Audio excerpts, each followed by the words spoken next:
Frères et sœurs en Christ, bonjour. Le MIREF, ministère prophétique pour le renforcement de la foi chrétienne du frère Sari, évangéliste, et de la prophétesse Marie Bénie, servante de l'Éternel, est très heureux de vous accueillir pour cette séance d'évangélisation sur un sujet inspiré par l'Esprit Saint qui tourne autour de l'esprit pacifique que Christ donne en partage au monde. C'est très important. Par les temps qui courent, comme nous allons le voir dans l'introduction, donc le titre de notre prédication c'est « Père, pardonne-leur car ils ne savent pas ce qu'ils font. L'esprit pacifique de Jésus qu'il donne en partage au monde. » Amen. Mais, point n'est besoin de faire un commentaire. On regarde l'actualité dans les médias et on se rend compte que la violence est partout. On regarde dans les cellules familiales, on regarde dans la société. Point n'est besoin de faire des commentaires. C'est pour ça que le croyant, et surtout les hommes humbles, épris de justice et de paix, doivent se rappeler des enseignements de Christ, doivent se rappeler de la vie de Jésus pendant ne serait-ce que les 3 ans de son ministère, où, comme nous allons le voir, il nous a montré quel est le chemin à suivre pour être vraiment un apôtre de la paix selon les enseignements de Jésus. Mais il faut remonter, bien sûr, à la genèse même de ce mot paix, parce que ça vient de l'Éternel. L'Éternel va envoyer son Fils, comme vous le savez, pour le rachat de nos péchés, mais en même temps pour réconcilier les hommes avec lui, puisque par l'évangile de Jésus, nous avons là un outil de réconciliation. En suivant l'évangile, en pratiquant l'évangile, en appliquant l'évangile, nous avons là une possibilité de réconciliation avec Dieu. Et c'est très important. Et Jésus, pendant ces 3 années de ministère, nous enseignait effectivement que l'amour du prochain, le pardon, la mansuétude, l'empathie, la paix, la réconciliation sont les fondements même des rapports humains. Pas seulement entre chrétiens, les rapports humains, les rapports de la création. C'est très important. Et nous allons voir que ça dépasse seulement le monde chrétien, puisque ça impacte sur la société. Et c'est très important, ce qu'on va voir tout à l'heure. Et nous savons aussi que un des outils qu'a utilisé le Christ pour nous montrer que la paix, rien que la paix est l'élément, je dirais, qui signe la nouvelle alliance, puisque dans la nouvelle alliance, vous avez l'amour de Dieu et l'amour du prochain, c'est que nous devons, par tout ce que nous devons faire, éviter tout acte d'inimitié entre les hommes. Autrement dit, la réconciliation est justement le fait de ne pas laisser subsister une inimitié entre 2 personnes. C'est ça la réconciliation. Le monde d'aujourd'hui manque de réconciliation. Le monde d'aujourd'hui manque d'amour. Le monde d'aujourd'hui manque d'un élément qui est fédérateur, c'est la mansuétude, c'est l'empathie, c'est l'amour du prochain. Après, bien sûr, l'amour de Dieu qui est au même niveau, puisque Dieu place l'amour de Dieu au même niveau que l'amour du prochain. Témoin, signe de sa grandeur et de son amour pour la création. Alors, qu'est-ce que nous allons dire? Nous allons donc commencer par dire que Jésus le montre très vite. Et donc, Jésus va commencer justement son ministère, souvenez-vous, après le baptême par Jean le Baptiste, et après avoir, je dirais, recruté les premiers disciples, les premiers apôtres, il va aller à la montagne. Il va monter sur la montagne, et ce qu'on appelle, selon Matthieu, le discours sur la montagne, qui est, selon les différents auteurs, qu'on peut dire, c'est les béatitudes. Le discours sur les béatitudes. Les béatitudes, c'est le premier pas de la nouvelle alliance où Jésus, envoyé par Dieu en médiateur et en réconciliateur, va prononcer une série de thèmes pour que le monde se fédère. Pas seulement ceux qui croient en Dieu, tout le monde peut se fédérer, puisqu'on le verra que dans certains modèles, certains items ont pu être pris par, je dirais, des hommes de différents milieux pour apporter leur contribution à la paix dans le monde. Donc c'est très important. Jésus fait donc un grand discours sur le dessein de Dieu, hein, sur le rapport entre les hommes et Dieu, et il va dire en grande partie que l'homme doit aimer l'autre, et ceux qui prennent la paix seront appelés fils de Dieu. Nous allons tout à l'heure lire effectivement les béatitudes. Vous verrez que déjà Jésus prend la paix en disant ceux qui prendront la paix seront appelés fils de Dieu. C'est déjà quelque chose de très important parce que les béatitudes, contrairement aux 10 commandements, ça ouvre une perspective. C'est-à-dire que si vous suivez, vous aurez la perspective de devenir. Voilà. Donc il y a une ouverture, une perspective qui fait que vous vous établissez dans une définition que Dieu met en place à la suite et à la fin de chaque béatitude. C'est très important parce que vous allez voir aussi qu'il y a une des béatitudes où il dit que vous serez persécutés à cause de mon nom. Et ça, c'est très important. Et c'est ce qui va arriver aux uns et aux autres, surtout à ses disciples, surtout à ses apôtres, comme vous le savez, qui vont vivre une répression atroce des empereurs romains, etc. Donc, nous pouvons dire aussi que la pierre angulaire de l'enseignement de Jésus et du message, c'est le triptyque pardon, paix et réconciliation. Nous allons rentrer en détail tout à l'heure. Donc, les béatitudes, le discours sur la montagne, montre que Dieu est grand. Pourquoi? Parce que la montagne symbolise la hauteur. Et quand vous êtes sur la montagne, votre voix porte. Vous n'avez pas besoin de micro, vous n'avez pas besoin de haut-parleur. C'est symbolique. Dans la Bible, dans le Nouveau Testament, cela augure de la puissance de l'envoyé de Dieu, de la puissance de l'enfant de Dieu, de la puissance de notre Seigneur Jésus. La montagne symbolise effectivement la grandeur et la puissance, puisque vous parlez et sans micro, sans haut-parleur, le monde entier vous suit et vous proclamez votre message, et on le verra tout à l'heure. Alors, je vais lire donc Matthieu 5, versets 9 et 11. Heureux ceux qui procurent la paix, ils seront appelés fils de Dieu. Heureux ceux qui sont persécutés pour la justice, car le royaume des cieux leur appartient. Heureux serez-vous lorsque on vous insultera, qu'on vous persécutera et qu'on vous dira faussement de vous toutes sortes de mal à cause de moi. Réjouissez-vous et soyez dans l'allégresse, parce que votre récompense sera grande au ciel. Amen.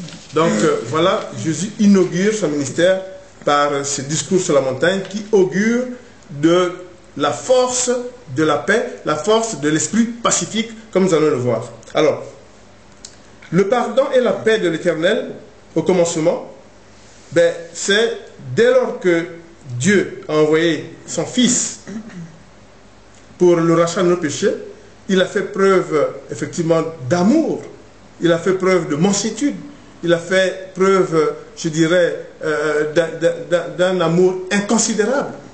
Parce que sans que la création ait demandé, Dieu a décidé d'envoyer son Fils pour le rachat de nos péchés, qui est mort en agneau de Dieu pour le rachat. Et c'est très important, puisque en ayant vaincu la mort, Dieu nous a rachetés et a fait en sorte que plus jamais, sauf cas particulier, nous puissions perdre le salut. Donc le salut provient du fait que lui-même, Dieu a décidé de nous racheter, en plus en envoyant son Fils en agneau de Dieu, sans que la création ait demandé. C'est très important et il faudrait que les hommes s'en inspirent. C'est très important. Donc, quand vous pouvez aussi lire justement cette intention de Dieu dans Ésaïe 9, verset 5. La Bible nous enseigne aussi que le pardon conduit à la paix, puis à la réconciliation, c'est vrai. Ce n'est pas seulement la remise de péché. Souvent on confond, ce n'est pas que la remise de péché. La réconciliation, c'est faire en sorte qu'il n'y ait aucune inimitié entre deux personnes. Donc, Dieu fait que par le salut et par la paix, notamment avec l'envoyé de son Fils, il n'y a plus de malentendu, il n'y a plus d'inimitié, Dieu ne se sépare plus de sa création par justement l'envoi de son Fils, d'abord en tant que prince de la paix, et puis deuxièmement en tant que, je dirais, intercesseur pour, disons, le rachat et la réconciliation. Alors, pour bien situer la problématique de l'esprit pacifique, comme nous allons le voir, pour que vous compreniez bien, nous allons d'abord vous donner une idée de ce que Dieu attend de nous, de ce que nous puissions comprendre de l'esprit pacifique, de la paix que Dieu veut pour que la paix règne dans toute la création.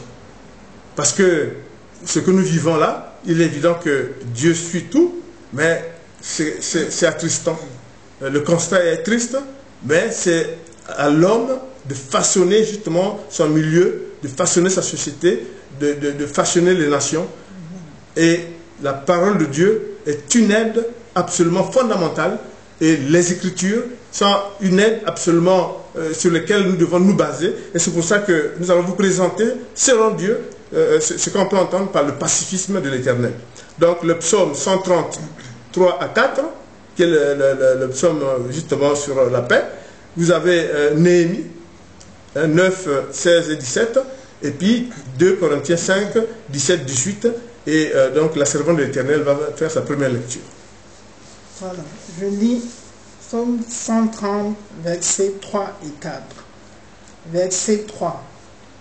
Si tu tenais compte de nos fautes, Éternel Seigneur, qui pourrait subsister? Verset 4. Mais le pardon se trouve auprès de toi, afin qu'on te craigne. Amen. Donc je lis Néhémie 9, versets 16 à 17. Je lis la parole de Dieu. Verset 16. Cependant, eux qui étaient nos ancêtres, ils ont fait preuve d'arrogance et se sont montrés réfractaires. Ils n'ont pas écouté tes commandements. Dans leur révolte, ils se sont donné un chef pour retourner à leur esclavage. Mais toi, tu es un Dieu prêt à pardonner. Tu fais grâce. Tu es rempli de compassion, lent à la colère et riche en bonté. Et tu ne les as pas abandonnés. Je lis 2 Corinthiens 5, versets 17 à 18. Je lis la parole de Dieu. Verset 17. Si quelqu'un est en Christ, il est une nouvelle créature. Les choses anciennes sont passées, voici toutes choses sont devenues nouvelles. Verset 18.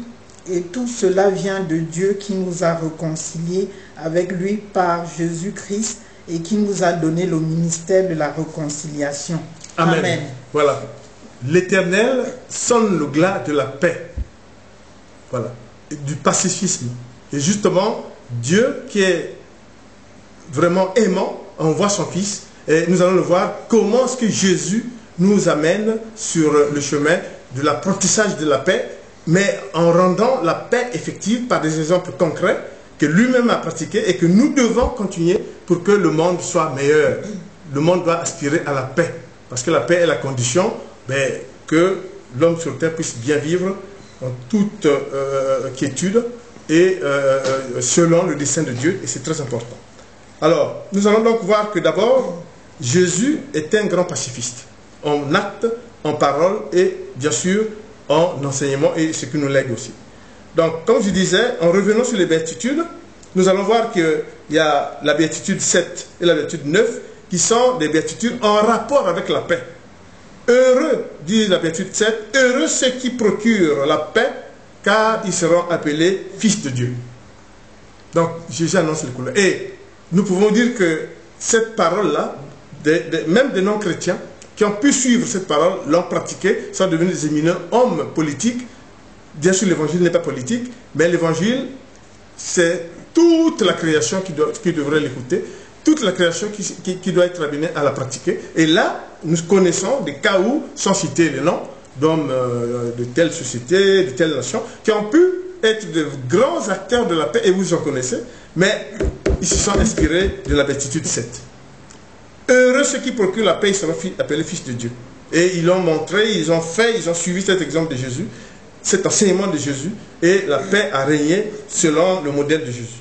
Et la béatitude 11 qui dit, la béatitude 9 qui dit « Heureux serez-vous quand on vous outragera, persécutera à cause de moi. » Ce qui présageait évidemment de l'avenir de ses disciples, de l'avenir de ses apôtres. Ils ont vécu une répression terrible au moment du premier pas de l'église corps du Christ, au moment de l'expansion et de la création des églises. Ils ont vraiment été, je dis, sauvagement réprimés par les empereurs romains et par les pharisiens. Très important, et nous allons voir comment. Donc, malgré cela, Christ a commencé dès son ministère à prendre la paix. Et souvenez-vous qu'il envoie 72 disciples en mission, et il leur dit, même si on ne vous ouvre pas la porte, ben, vous secouez la poussière de vos chaussures, et ce sera un signe pour dire que ben, le jour du jugement, ben, Christ tiendra compte de ça, l'Éternel tiendra compte de ça, ils seront peut-être maltraités au sens du jugement par rapport à Sodome et Gomorrhe. C'est très important. Donc, Jésus prend la paix. Allez évangéliser, mais si on ne vous reçoit pas, c'est pas grave, vous secouez les chaussures, la poussière de vos chaussures, et ça sera à l'Éternel justement d'en juger.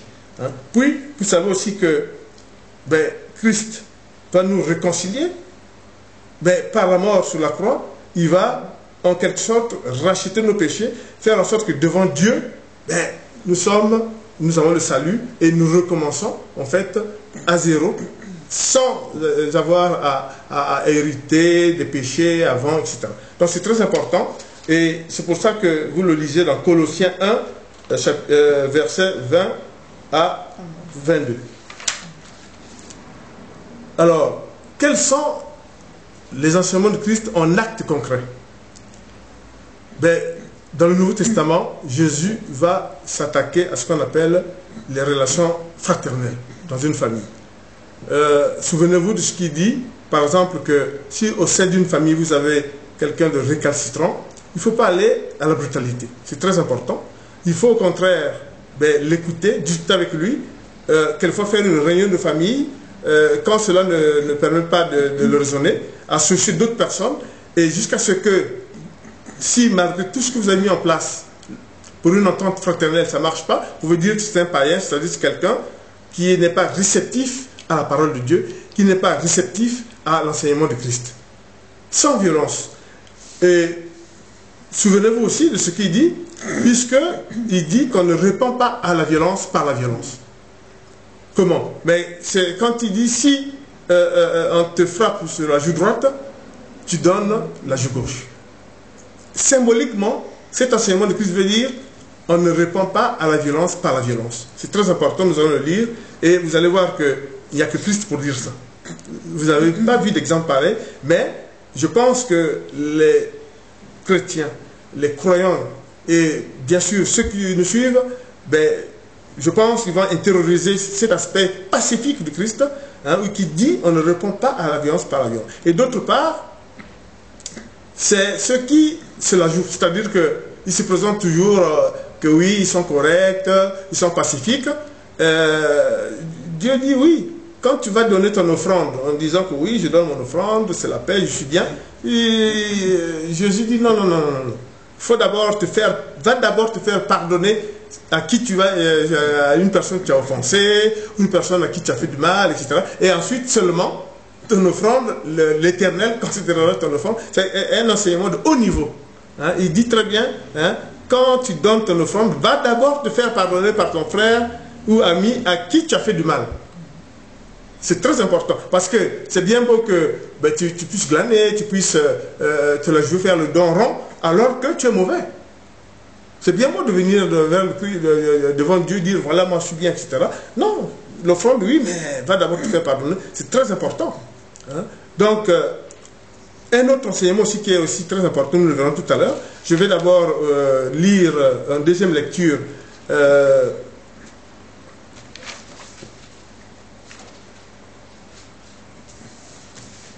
alors,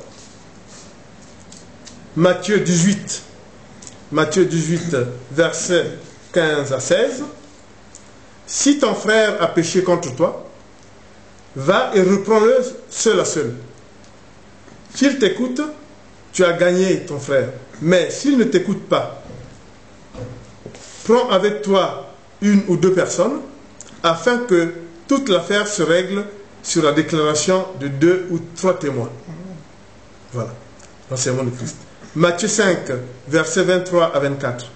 Si donc tu présentes ton offrande vers l'autel et que là tu te souviens que ton frère a quelque chose contre toi, laisse ton offrande devant l'autel et va d'abord te réconcilier avec ton frère, puis viens présenter ton offrande. Voilà, Christ balise la route et c'est très important. Et j'enchaîne sur une troisième lecture, notamment où Jésus enseigne magistralement qu'il faut aimer ses ennemis. C'est très difficile, ça ne peut provenir que de Dieu. L'amour ou le pardon aux ennemis, ceux qui ne vous aiment pas. Jésus refuse de frapper la Samarie, par exemple, parce que quand les disciples il les a envoyés en mission, ils n'ont pas pu entrer en Samarie, on les a renvoyés.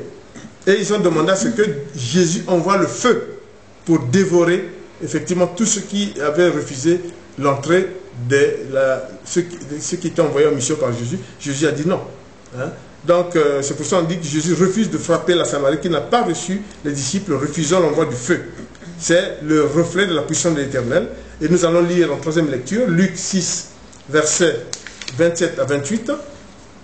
Mais je vous dis, à vous qui m'écoutez, aimez vos ennemis, faites du bien à ceux qui vous détestent, bénissez ceux qui vous maudissent, priez pour ceux qui vous maltraitent.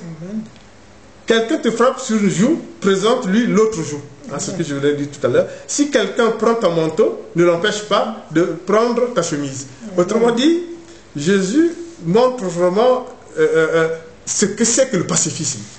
C'est très important, il faut suivre le Christ. Et dans Luc 9, versets 54 à 55, voyant cela, notamment la Samarie, ses disciples Jacques et Jean dirent, « Seigneur, veux-tu que nous ordonnions au feu de descendre du ciel et les consumer, comme l'a fait Élie ?»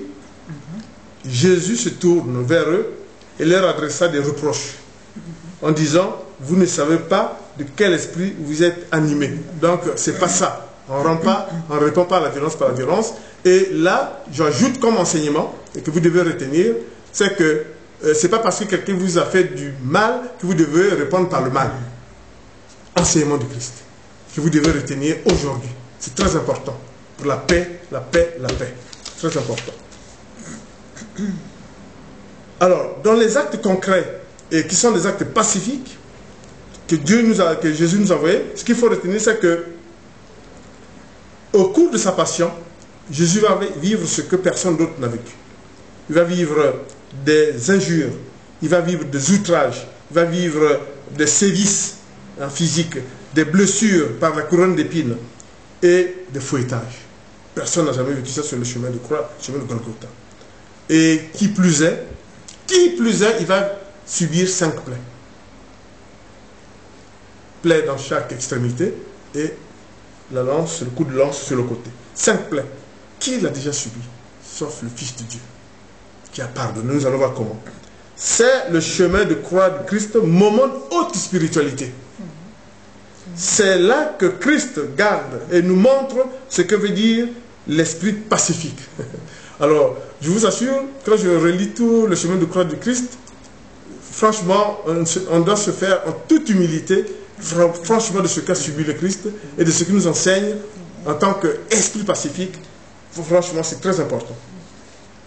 Alors, par exemple, lors de l'arrestation de Jésus, un des disciples, Pierre, sort son épée et coupe l'oreille droite du serviteur du grand prêtre.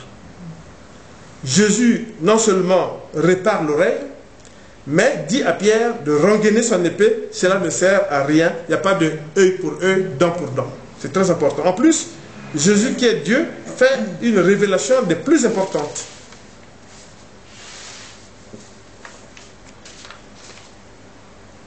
S'il le voulait, il pouvait demander au Père d'engager en sa faveur l'attaque de plus de 12 légions d'anges. Donc l'armada céleste. Vous savez, une légion, c'est 10 000 anges. 12, ça veut dire 120 000 anges. Et Jésus nous apprend quelque chose. Ceux qui doutaient de la puissance de l'éternel, de l'armada céleste. C'est le Christ qui nous le dit. S'il le voulait, il pouvait demander, et nous allons le lire, s'il le voulait, il pouvait demander à son Père de lui envoyer en sa faveur, l'attaque de plus de 12 légions d'anges. Chaque légion, dans la Bible, c'est 10 000 anges. Mais, comment, dit Jésus, s'accompliraient les prophéties s'il devait faire cela? Puisqu'il dit déjà lui-même, pas de œil pour œil, dent pour dent. C'est très important. Et ça, vous le lisez dans Matthieu, nous n'allons pas faire la lecture, dans Matthieu 26, versets 53 à 54, où il parle effectivement que s'il le voulait, il y aura 12 légions d'anges qui pourraient descendre.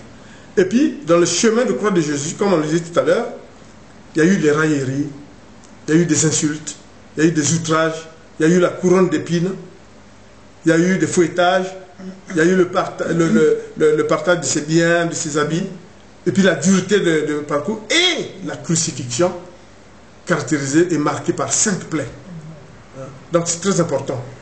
Et on peut dire que ce que Christ a vécu pouvait justifier, comme il a dit, une réponse de son Père. Pouvait justifier une réponse de Dieu. Mais comme je venais de vous le dire, non, ce n'est pas ce que Dieu a choisi. Puisque, comme dit Christ, ben, comment s'accompliraient les prophéties. Alors, c'est pour ça que je vais essayer de lire, en 4e lecture, Marc, sur la crucifixion, les violences et le chemin de croix de Jésus, pour que vous perceviez, franchement, l'esprit pacifique du Christ. Marc 15, versets 29 à 31. Les passants l'insultaient, secouaient la tête en disant, « Et toi, qui détruis le temple et qui le reconstruis en 3 jours, sauve-toi toi-même, descends de la croix. » Les chefs des prêtres, avec les spécialistes de la loi, se moquaient aussi entre eux et disaient, « Il en a sauvé d'autres, et il ne peut pas se sauver lui-même. » Dans Luc 23, versets 33 à 34, lorsqu'ils furent arrivés à l'endroit appelé le crâne, ils le crucifièrent là, ainsi que les 2 malfaiteurs, l'un à droite, l'autre à gauche. Verset 34, Jésus dit, et c'est le titre de notre évangélisation, « Père, pardonne-leur, car ils ne savent pas ce qu'ils font. » Ils se partagèrent ses habits en tirant au sort. Frères et sœurs en Christ, malgré tout ce qu'il a vécu, qui d'entre nous peut pardonner comme ça? Il a vécu les injures, les outrages, les blessures, la crucifixion. Et sur la croix, il dit, « Père, pardonne-leur, car ils ne savent pas ce qu'ils font. » Jésus nous donne en partage son esprit pacifique. C'est très important. Nous devons cultiver cet esprit pacifique. Le monde est aujourd'hui en proie à une, je dirais, étrange coexistence où il y a la violence, où vous suivez à la télé, il y a ceci, etc.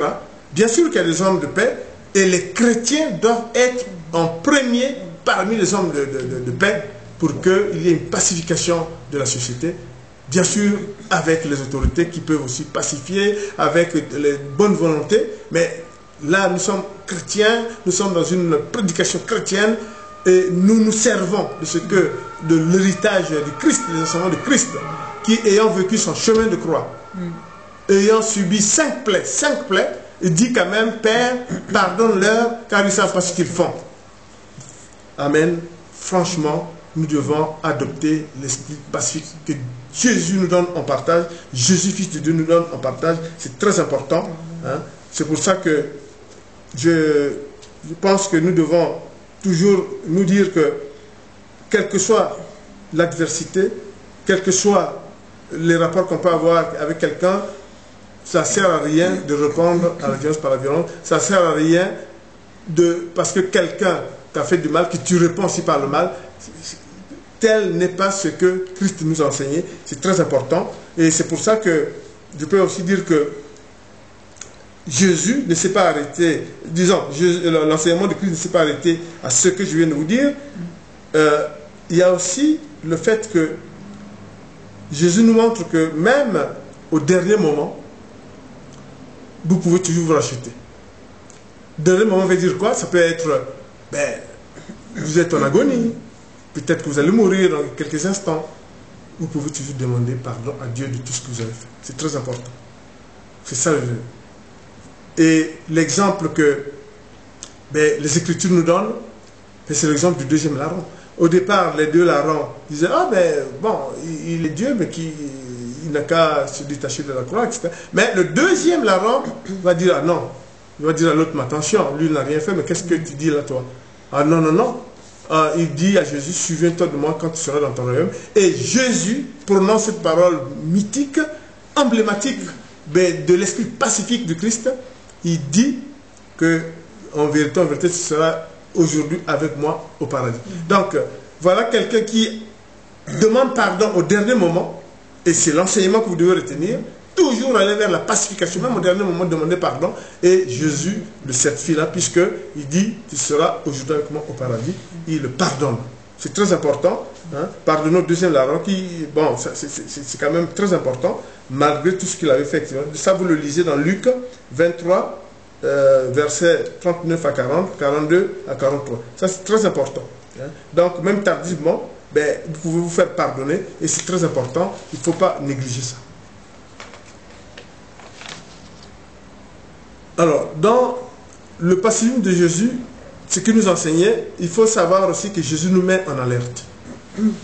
Satan est contre la paix. Satan est contre le pacifisme. Satan, partout où il y a l'esprit pacifique de Jésus, Satan va toujours contrecarrer. C'est le rôle de l'apostasie, c'est le rôle des ministres de Satan. Et c'est très important. Alors, l'un des enseignements magistraux de Jésus, c'est la parabole du débiteur insolvable. C'est là où nous allons voir comment agit Satan. Satan, c'est lui qui fait qu'il n'y a pas la paix dans le monde, c'est lui qui fait qu'il n'y ait pas la paix autour de nous. C'est très important, puisque dans Job, quand Dieu lui demande, mais pourquoi tournes-tu comme ça? Satan dit, je fais le tour du monde à la recherche des proies.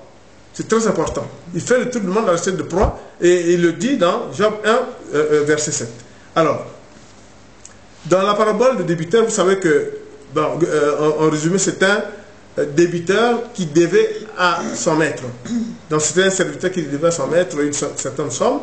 Évidemment, le maître va alléger sa dette, de telle sorte qu'il ne puisse pas aller en prison, qu'il ne puisse pas avoir des ennuis. Alors, lui-même, ce serviteur, en sortant de chez le maître, rencontre un autre serviteur qui devait à lui une somme modique, qui n'était même pas aussi une somme importante, moins que celle que lui devait au maître.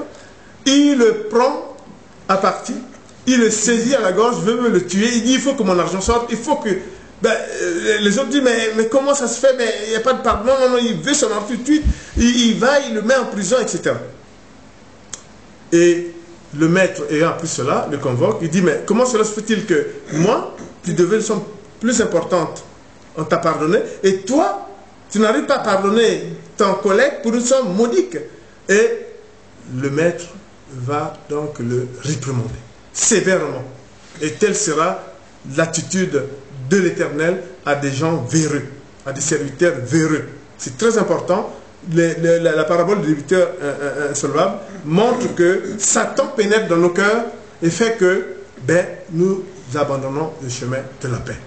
Quand c'est nos intérêts, oui, mais dès lors que là, le serviteur, il pouvait très bien comprendre ce que, pour nous sommes maudits, que lui venait d'être pardonné, pourquoi il ne pouvait pas pardonner à son ami, à son collègue? Parce que Satan a habité en lui. Parce que Satan l'a poussé à le faire. Et très important, frères et sœurs en Christ, d'être vigilant.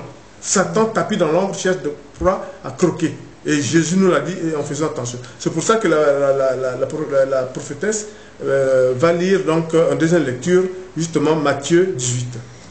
Alors je lis Matthieu 18, versets 26, 30, 32 et 33. Je lis la parole de Dieu. Verset 26.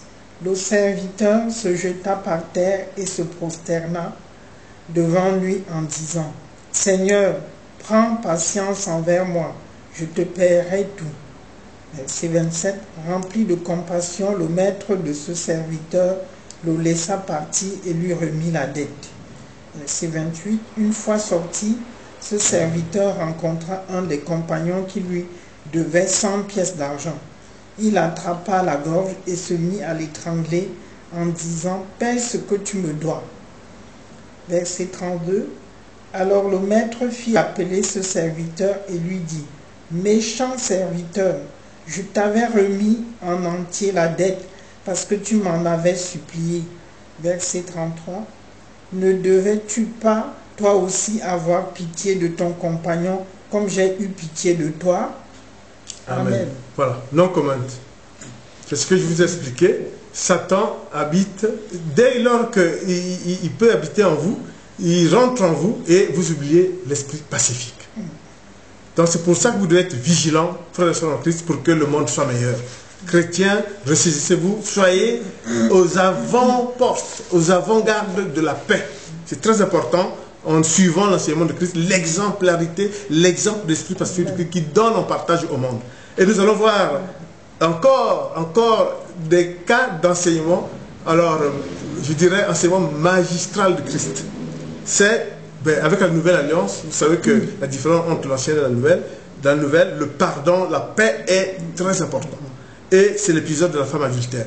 Voilà une femme qui est poursuivie par une cohorte d'hommes. Aujourd'hui on dirait de machos, mais c'était des hommes.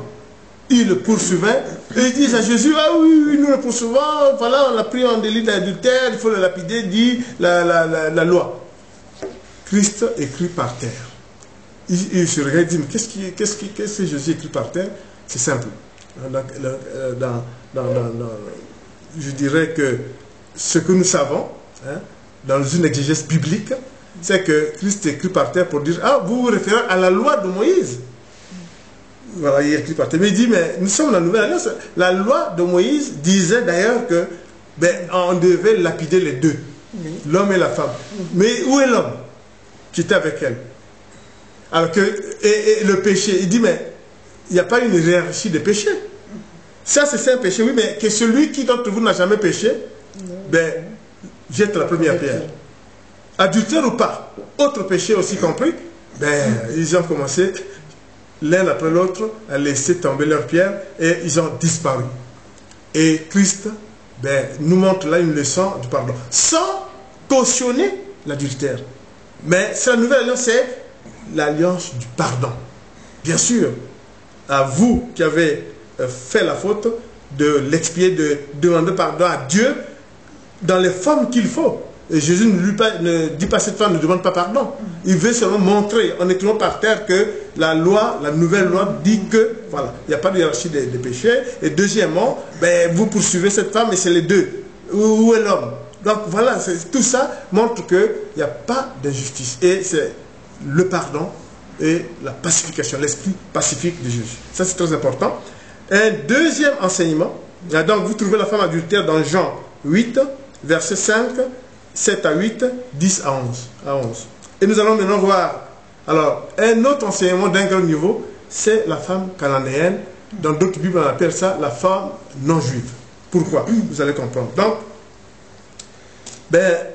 en fait, Jésus donc, est avec ses disciples et donc va arriver dans une ville où, c'était à Canaan, bien sûr, et il ne voulait pas, et ses disciples aussi étaient de cet avis, qu'il soit remarqué par les habitants, que les habitants arrivent, donc il va rentrer dans une maison, évidemment, croyant que, la population ne va pas venir, que les gens ne viendront pas comme ça l'importuner pour la mission qu'il avait à faire.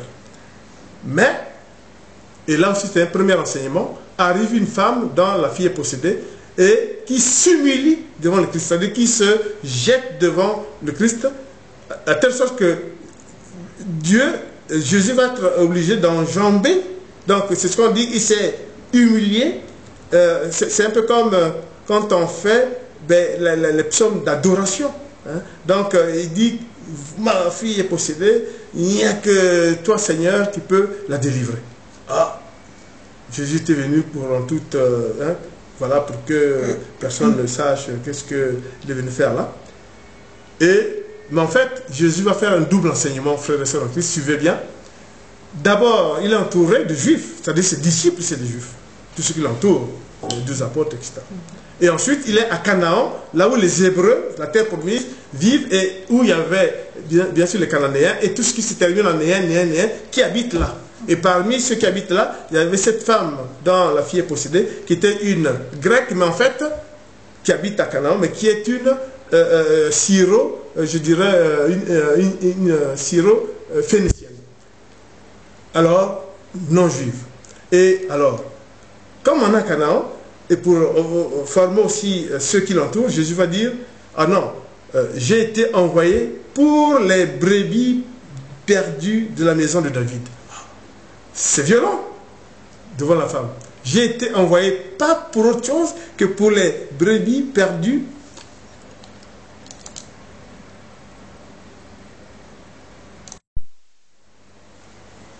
Donc comme je disais, Jésus va dire, hein, à l'endroit de tous ceux qui l'entourent, bien sûr les Juifs qui l'entourent et bien sûr la Canaan et le peuple de Canaan, il dit, je suis envoyé pour les brebis perdues de la maison de David. Et la femme la regarde, et Jésus testait en fait les retranchements de la femme. Et voir jusqu'où va sa foi. Il veut que Jésus délivre sa vie, mais Jésus la teste pour en même temps former ceux qui l'entourent, parce que ceux qui l'entourent ne voulaient pas trop que Jésus soit comme ça, voilà, avec les Cananéens, voilà, ils voulaient que ce soit une visite discrète et tout. Et comme la femme ne faisait pas signe, Jésus va donc faire encore une deuxième, je dirais, une deuxième phrase qui est encore plus cinglante, mais Jésus le fait à dessein pour tester son niveau. Il dit, il ne fait pas bon de donner le pain des enfants aux petits chiens. La femme regarde Christ, il dit non, oui, les petits chiens sont prêts à manger les miettes de pain qui tombent de la table des enfants. Mais en fait, dans la Bible, le second, il dit de la table de leur maître.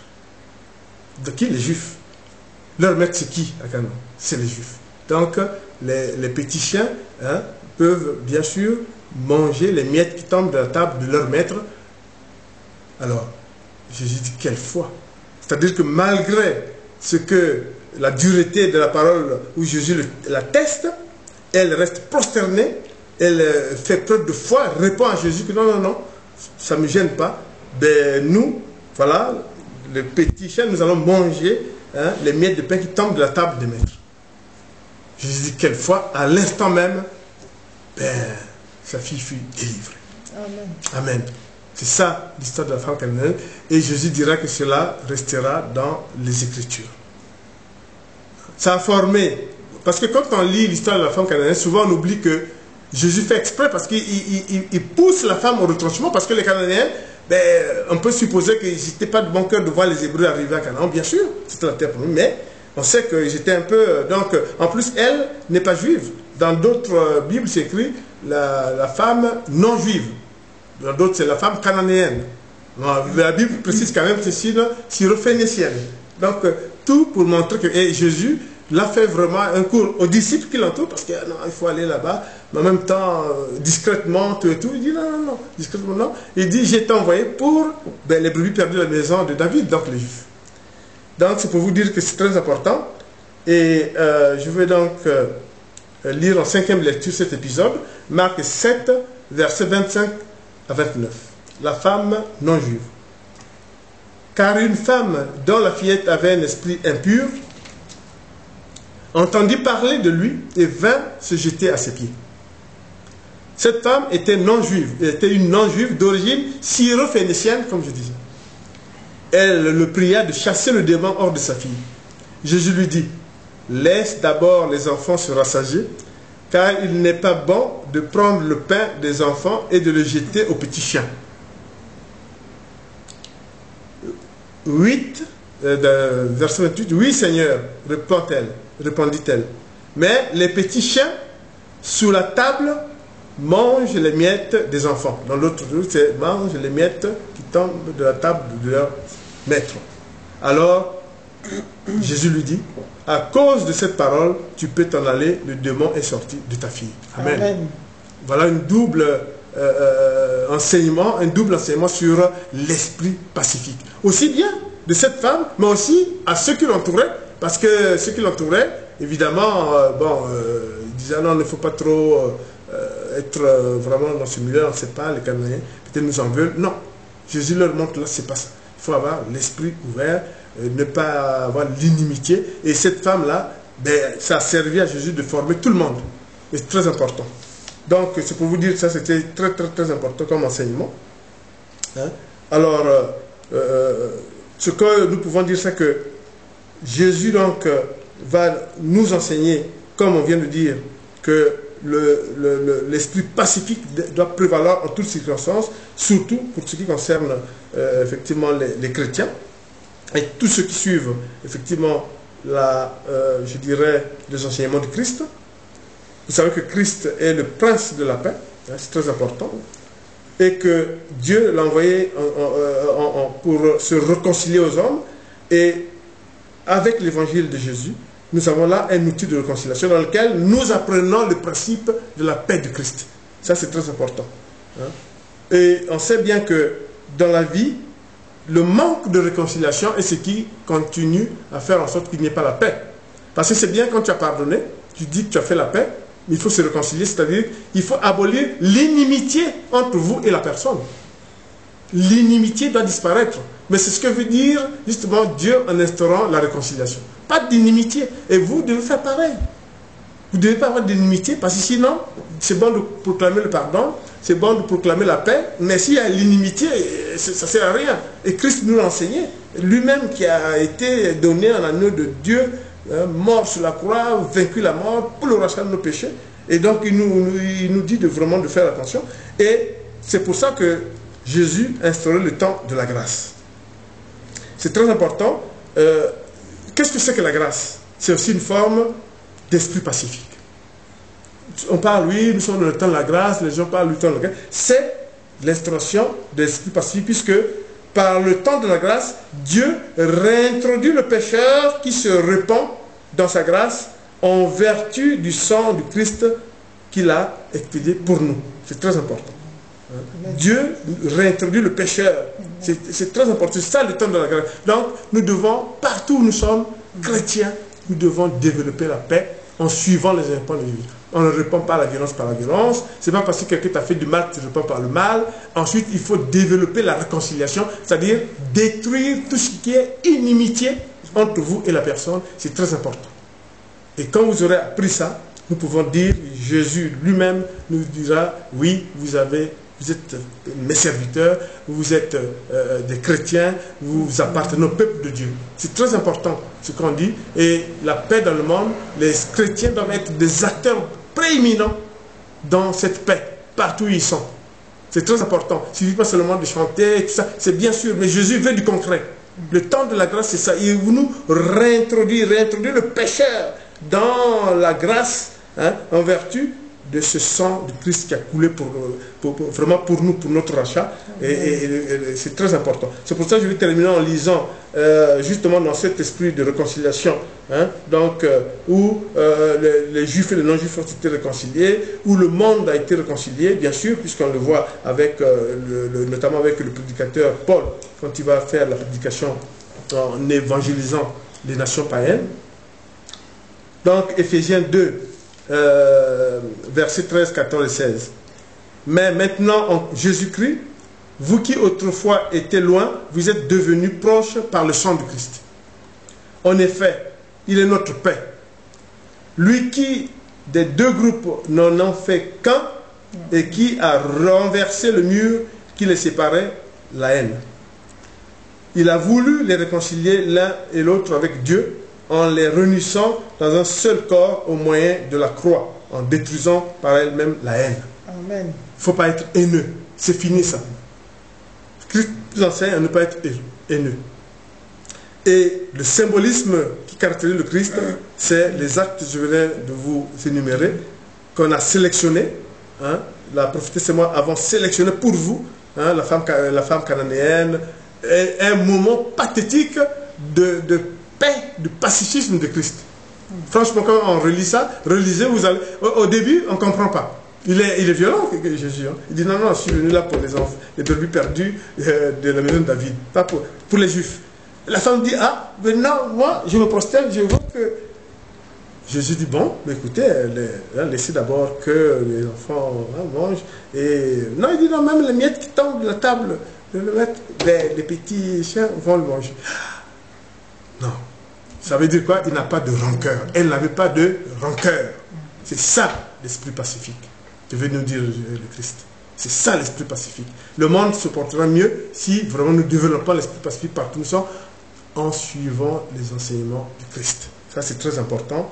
Donc, frères et sœurs en Christ, comme a dit Jésus, Père, pardonne-leur car ils ne savent pas ce qu'ils font, et il nous donne en partage son esprit pacifique, comme nous l'avons vu depuis le discours sur la montagne, les béatitudes, et jusqu'au moment où, sur la croix, il continue à pardonner, après avoir vécu ce que vous savez.